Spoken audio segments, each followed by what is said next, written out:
Hey guys, welcome to my channel. ఈరోజు వీడియోలో storage bed organisation and దాన్ని ఎలా మెయింటైన్ చేయాలి పురుగులు రాకుండా అనేది మీతో షేర్ చేసుకుంటాను. బేసిక్‌గా స్పేస్ కన్‌స్ట్రెయిన్ అనేది ఉంటుంది కాబట్టి, ఈ రోజుల్లో స్టోరేజ్ బెడ్స్ అనేవి చాలా పాపులర్ అయినాయి. లైక్ బ్యాక్ సైడ్ స్టోరేజ్ వస్తుంది, కింద స్టోరేజ్ వస్తుంది, డ్రావర్స్‌లా లాక్కునేది వస్తున్నాయి.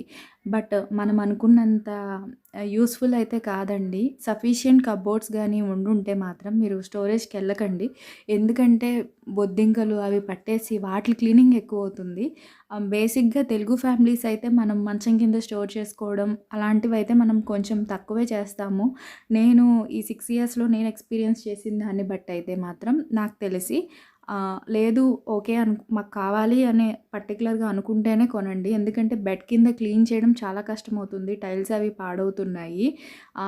నెక్స్ట్ వచ్చేసరికి ఇంకొక పాయింట్ వచ్చేసరికి బొద్దింకలు మన మీద పాకుతా ఉంటాయన్నమాట. మనం కొంచెం స్టోరేజ్ సరిగ్గా చేయకపోయినా. దీన్నేంటంటే తడి క్లాత్‌తో క్లీన్ చేసి మళ్ళీ పొడి క్లాత్‌తో క్లీన్ చేయాల్సిన అవసరం ఉంటదనమాట.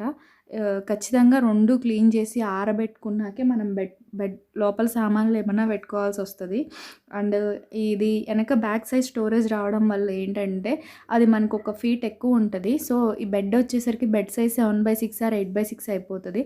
దీనివల్ల ఏంటంటే స్పేస్ కూడా తగ్గుతది. అండ్ ఇంకొకటేంటంటే బెడ్ స్ట్రాంగ్‌గా ఉంటది అన్న ఒక రీజన్‌తో మేము తీసుకున్నాం. ఎందుకంటే కింద స్టోరేజ్ ఉండడం వల్ల బెడ్ అయితే స్ట్రాంగ్‌గా ఉంటది. చేయించిన బెడ్స్ అయితే స్ట్రాంగ్‌గా ఉంటాయి గానీ కొన్నవి అన్ని చోట్ల స్ట్రాంగ్‌గా ఉండవు కదా! అన్న ఒక ఒపీనియన్ మైండ్‌లో ఉండి స్టోరేజ్ తీసుకున్నాం. బట్ ప్రెజెంట్ అయితే అన్ని బెడ్స్ స్ట్రాంగ్‌గానే ఉంటున్నాయి. సో, డౌట్ లేకుండా తీసేసుకోవచ్చు నార్మల్ బెడ్స్ కూడా. అండ్ దీనివల్ల ఇంకా డిసడ్వాంటేజెసే తప్ప నాకైతే అడ్వాంటేజెస్ పెద్దగా కనిపియట్లేదు. లుక్ వైస్ కొంచెం బానే ఉంటది. సేమ్ ఇదే బెడ్ ప్రెజెంట్ 6 ఇయర్స్ బ్యాక్ నుండి ప్రెజెంట్ ఇప్పటికి కూడా ఇదే బెడ్స్ ఉంటున్నాయి. నిన్న మొన్న పెళ్ళిళ్ళైనోళ్ళు గూడా ఇవే బెడ్స్ కొంటున్నారు. సో, మీరు గనక కొనే ముందైతే మాత్రం ఒకసారి ఆలోచించుకోండి. స్టోర్ చేయడం అనేది కొంచెం కష్టమైన విషయమే.